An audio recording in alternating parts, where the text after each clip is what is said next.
Hi ಎಲ್ರಿಗೂ, ಇದು ಹಬ್ಬದ ದಿನದ ಸಂಜೆ ವ್ಲಾಗ್ ಆಗಿರುತ್ತೆ. ಬೆಳಗ್ಗೆನೇ ಪೂಜೆ ಆಗಿದ್ದರಿಂದ ಸ್ವಲ್ಪ ಟೈಮ್ ಇತ್ತು. ಆವಾಗ ಅಡುಗೆ ಎಲ್ಲ ಮುಗಿಸ್ಕೊಂಡು ಸಂಜೆ ಮತ್ತೆ ರಂಗೋಲಿ ಬಿಟ್ಟು ಸ್ವಲ್ಪ ಡೆಕೋರ್ ಮಾಡಿದೆ. ಯಾಕೆಂದರೆ ಅರಿಶಿನ ಕುಂಕುಮಕ್ಕೆ ಕರಿಬೇಕಾಗಿತ್ತಲ್ವ. ಬೆಳಗ್ಗೆನೇ ಕರೆದ್ರೆ ಅಷ್ಟಾಗಿ ಯಾರೂ ಬರೋದಿಲ್ಲ. ಹಾಗಾಗಿ ಸಂಜೆ ಪೂಜೆ ಎಲ್ಲ ಮುಗಿಸ್ಕೊಂಡು ಎಲ್ಲರ ಮನೆಗೂ ಹೋಗಬೇಕಿತ್ತು. ನಾನು ಹೇರ್ ಸ್ಟೈಲ್ನ ಈ ರೀತಿ ಮಾಡಿರೋದ್ರಿಂದ ಯಾರು ಏನು ಅಂದ್ಕೊಂಬಿಡಿ. ಯಾಕೆಂದರೆ ಪೂಜೆ ಮಾಡಬೇಕಾದ್ರೆ ಕೂದಲನ್ನ ಬಿಟ್ಟು ಪೂಜೆ ಮಾಡಬಾರ್ದು ಅಂತ ಹೇಳ್ತಾರೆ. ಹಾಗಾಗಿ ಆ ಥರ ರಿಬ್ಬನ್ ಹಾಕಿದ್ದೀನಿ ಅಷ್ಟೇ.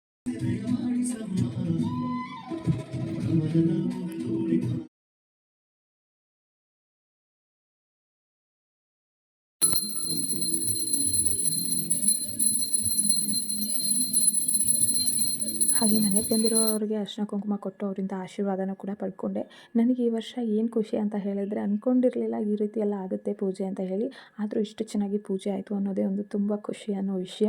ನಾನು ಕೂಡ ಎಲ್ಲರ ಮನೆಗೂ ಹೋಗಿ ಅರಿಶಿನ ಕುಂಕುಮನ ತೊಗೊಂಬಂದೆ. ನಾನು ಹಾಕಿರೋ ಲೆಹಂಗಾ ತುಂಬಾ ಉದ್ದ ಇತ್ತು. ಹಾಗಾಗಿ ಎಲ್ಲೋದ್ರೂ ಎಲ್ಲಿ ಬಂದ್ರೂ ಹಿಡ್ಕೊಂಡು ಓಡಾಡಬೇಕಾಯಿತು. ನನ್ನ ಗಂಡ ಅಂತೂ, ನಿನಗಿಂತ ನಿನ್ನ ಲೆಹಂಗಾನೇ ಉದ್ದ ಇದೆಯಲ್ಲ, ಗುಡ್ಸ್ಕೊಂಡು ಹೋಗ್ತಾ ಇದೆಯಾ, ಅದು ರೋಡ್ನೆಲ್ಲ ಕ್ಲೀನ್ ಮಾಡ್ತಾ ಇದೆಯಾ ಅಂತ ರೇಗಿಸ್ತಾಯಿದ್ರು.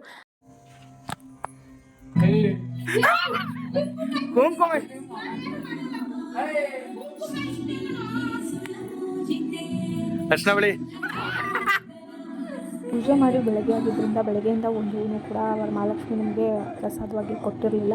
ನಾನು ಅಂದ್ಕೊಂಡು ಇರಲಿಲ್ಲ ವರ ಕೊಡ್ತಾಳೆ ತಾಯಿ, ನನ್ನ ಪೂಜೆ ಸಲ್ಲಿದ್ರೋ ಇಲ್ವೋ ಅಂತ. ಬಟ್ ಸಂಜೆ 8:30 ಅಷ್ಟರಲ್ಲಿ ರೈಟ್ ಸೈಡ್ ಇರೋ ದೇವಿಯಿಂದ ಹೂ ಪ್ರಸಾದ ಸಿಕ್ತು. ನಿಜವಾಗ್ಲೂ ತುಂಬಾ ಖುಷಿಯಾಯಿತು. ಅದು ಒಂದಲ್ಲ ಎರಡಲ್ಲ, ನಾನು ಹೂ ಮಾಲೆ ಥರ ಕಟ್ಟಿ ಹಾಕಿದ್ದು ಫುಲ್ಲು ಹೂ ಪ್ರಸಾದವಾಗಿ ತಾಯಿ ಕೊಟ್ಟಳು.